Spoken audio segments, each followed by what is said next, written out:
again. Hey, hold on! Okay, are we on? Yours! Stand!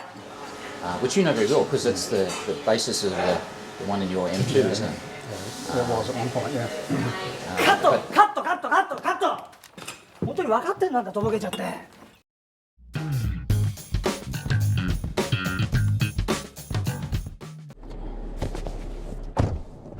Hello inCARnation friends. Today, not a McLaren, not a Porsche. We've been accused of being Porsche fanboys lately. Yeah, I guess so. They're pretty good cars. Something a little more pedestrian we're going to take up to Mark and see what he thinks. It's a 2009 or 2010 Mercedes CLK280 with a 3-litre V6 in it. Just your family coupe. Takes 4 or 5 in comfort, 2-door, elegant looking, luxurious. This car's probably worth about $15,000 Australian, so is it sporty enough to satisfy Mark? That's what we're going to find out today. So before we hand the car over to Mark, let's just see how she goes. Second gear. That's actually a very good shove there. Paddles on the wheel work really well. Good lateral grip there. Another hairpin coming up. Down to second. Have a good look around the hairpin. Yeah, a little bit of a chirp there. Good torque. Third gear. I think Mark's going to like this.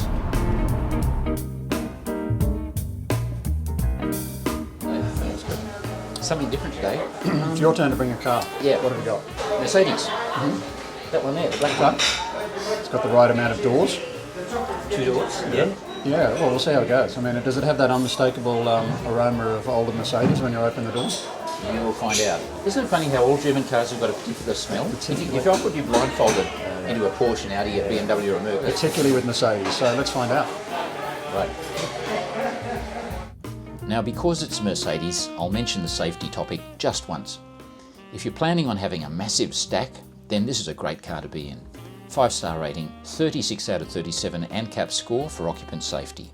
Imagine your teenage kids are out driving, minding their own business, and they get nailed by some distracted muppet on their phone in some massive 4-wheel drive. It happens. If that's something that causes you to lose sleep at night, this is the car you want, not some lightweight hatchback thing.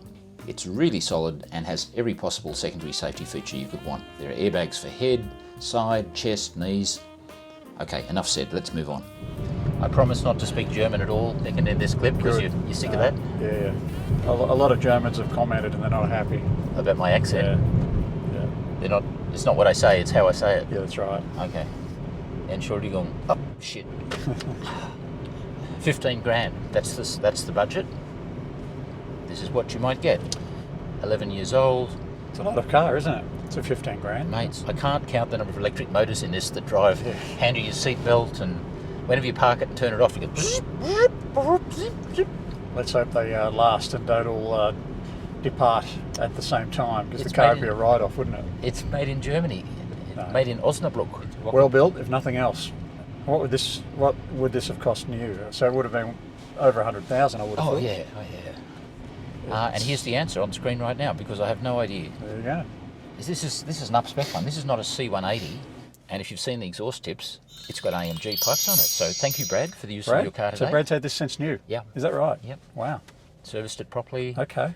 It's had rotors and pads. So they were surprisingly cheap. It's and I think one of the things with a car like this is just you need a tame mechanic, don't you? You need someone who is not adding another wing to his mansion. But I drove it up this morning. It just promotes a sense of well-being and opulence. Even though it's only a C-class, you just cruise along and people come past in their Ford Rangers and Hiluxes and you go, yeah, fine, see ya. Yeah.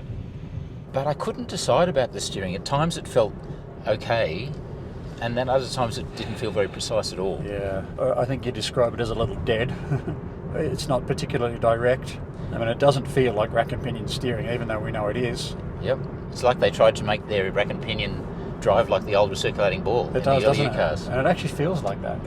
So ergonomically, for me, it's not that great. The seats... There is so much adjustment. You've got a lot of adjustment, and typical Mercedes, all the adjustments still work perfectly. Yeah. Lower lumbar support, mid lumbar support. I don't even know what these other ones do, but yeah, motorised headrest height. it's not the most comfortable of seats. I mean, you wouldn't want to drive this for 800 k's. I think you'd get out feeling pretty numb. Really? It's the old park bench sort of seat scenario. And importantly, you have that unmistakable smell of 10-plus-year-old Mercedes. I thought that was you. No, it's not me. Here I am holding it. See that? Little bottle of MB-Tex. Particularly, That'll be a special effect. So what I like is about 170 kilowatts or so, which is exactly what this has. But torque's important, 300 newton meters of torque. And I like the fact that you've got flappy paddles on the wheels. The gear changes, no matter how aggressively you're driving, are still really smooth. So it's a little bit lazy on the changes. And particularly if you hit the limiter, it'll sit there forever thinking about what to do next. And a lot of the cars we drive with paddles are manual transmissions, dual clutch, just actuated by paddles with a computer. This is an automatic transmission with a torque converter. But hang on a sec, who are we? Mark is a race driving instructor, whether it's setting lap records in GT cars in Japan or China, or his wins in Formula cars in Europe, or winning the Aston Martin Cup Championship. That's Mark. Me, I'm Stu. I'm not quite so well known, but I've owned and driven some pretty nice cars. I'm also a race driving coach and way too old to be an internet sensation. Together, Mark and I are inCARnation. Yeah, hook it in, baby. You can feel that torque, can't you, as you mentioned before, Stu? It's good. It's really nice. Steering feel now, has it got any better now you loaded load it up? It's loaded up with a little bit more speed. Actually feels pretty good. And you can really use those paddles just to hold a bit of speed back going downhill. I'd be using those all the time. I wonder how many people ever actually use them. Probably not many. 7-speed automatic. Fourth gear, and just sort of pop it back to third there and give it a little bit of a rev. Doesn't really need to rev this engine, does it? I mean, the power is down low and around that mid-range. It's very responsive there, isn't it? Your third gear, I mean, you're straight back on the throttle and the engine picks up straight away. It feels like if you were pushing on, you'd cook the brakes pretty quickly, doesn't it? You really can feel you're pulling up a fair chunk of weight there. That's why those AMG versions have the giant brakes on them. That loads up very nicely. Not much roll either. No, very good, isn't it? Engine's starting to sound quite purposeful. Oh yeah. It's quite surprising, isn't it?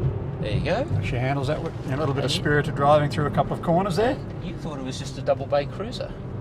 That was nice. Very good. No, I'm quite pleasantly surprised with that. It actually handles quite well. Doesn't have a lot of body roll. You know, it does feel a little stodgy just driving around town. But you know, loaded up in the corner, a little bit of uphill. A really nice engine note from that V6 using the torque of the engine. It actually feels okay. Yep.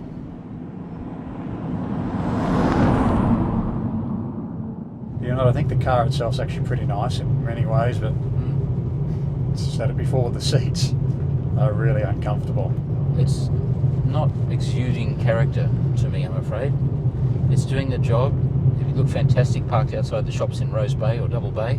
It's not a car that says, okay, twisty road, pop it back a gear and give me a blast. Doesn't it feel like a heavier car? I mean, it's 1575 kilos. To you, does it feel like a...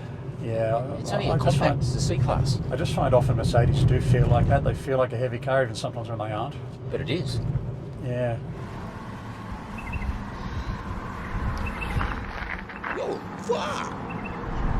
So this is the avant-garde, not the elegance. That's the rationale I'd take with the car like this. Someone's already taken a bath on the price, on the initial price. Resale's gone through the floor. You pick it up for not a lot of money. It's still a lot of car.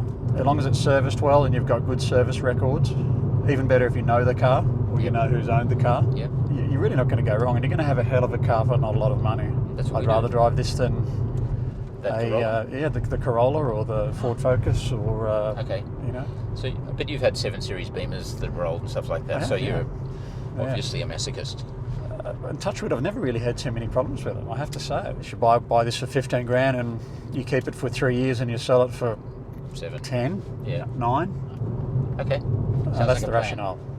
So are you warming to it? Now you've had a bit of a drive on the twisty bits. Yeah, I am. It was better than you thought. Yeah, definitely. For a Euro car, it's a nice looking car, it's as solid as anything. It's reliable, it's going to go forever. All right, well, given the choice between this and an A5, an Audi A5, a bit more power, a bit more torque, they've got 350 newton meters because of the turbo motor. Yeah, but I've owned quite a few Audis, and yet again, you know, touch wood, I've never really had too many problems with them. And they've all been manuals though, and for me it comes back to that automatic thing. Yeah. If you start to get automatic problems with cars at this sort of value, you could be looking at $7,000–8,000. Yep. it's almost just take it to the wreckers and give it away. BMW, Mercedes or Audi, if you can get a manual on, you might be up for a clutch at some point in time. In fact, you will be. The build quality is great, they're strong. Actually, over those rough bumps, suspension feels really good. Okay, so here's our summary. Performance, yeah. Personality, nah. Presentation, I suppose so. Yeah, it's pretty good. Price, yeah, definitely. Practicality, absolutely. So yes, but nah. So it's a year now from me. What do you think? I think for 15 grand it's a good car. It's a nice car, isn't it? Yeah, but if I put the 15 grand in your hot little hand and said, okay, now go buy something. It'd be on the list. And I'd test drive a few and I probably wouldn't buy this. You'd use it as a rationale for buying something else. I was really seriously thinking about it, but nah. Yeah. Traditional, have a beer. Yeah, well, which we can't do because we're driving, so I'll have a milkshake instead. Now, cup holders. Can you see one? Looking. There you go. How's that? We thought the Porsche Boxster Cayman one was over-engineered. Look at the way that works. But it still works. A rotating thing with a grip. Although I wouldn't like to go through those twisties with that sitting there. No, I think you'd be wearing it. So that's been good. Listen, I give you 15 grand to spend. Yeah, look, it's not really my thing, but I can see there's certainly sort of value in it. And it's a really good car. And it handles better than I thought it was going to handle, and it actually goes better than I thought it would. And it's a good-looking car, so yeah. Money well spent? I think so. Not in your case, you'll buy a Beamer or something instead. I think I probably would, yeah, myself, yeah.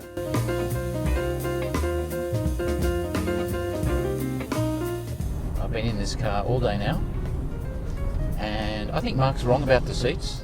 I think the seats are actually really good, even though they're firm, and you do roll out of them if you're cornering hard.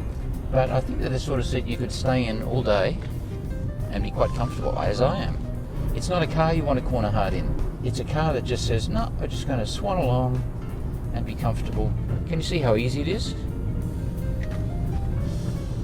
This is a tight road too. This is super tight down here.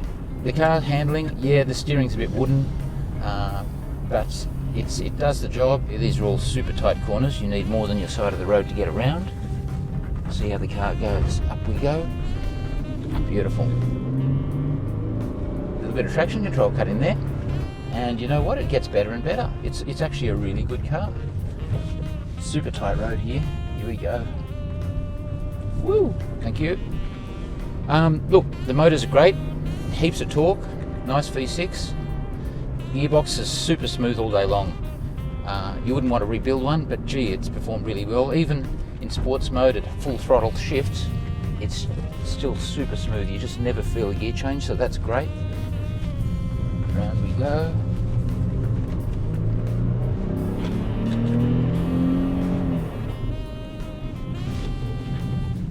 And turning circle, brilliant. Brilliant. That's what happens with a rear-wheel drive car. Very good turning circle. There you go, that's the Mercedes CLK280. If you've got 15 grand to spend, you're looking for a second-hand car, 10 years old, not a squeak, not a rattle. Really happy with this, goes really well. It's not a BMW M3, it's not an Audi Quattro Sport, but it's really good.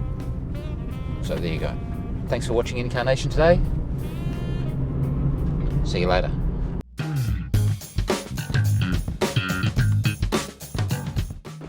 One last comment. If you like clean cars and you like black cars, the two things are mutually exclusive. Yeah, that's a problem. Listen everybody, thanks for continuing to support our channel. We do need it to grow. We need to be a lot bigger than we are. And we love it if you just subscribe, share it with your friends, share it around on forums, whatever. And particularly give us a like and leave a comment. We love to read the comments and answer them. So thanks very much for being part of the inCARnation journey.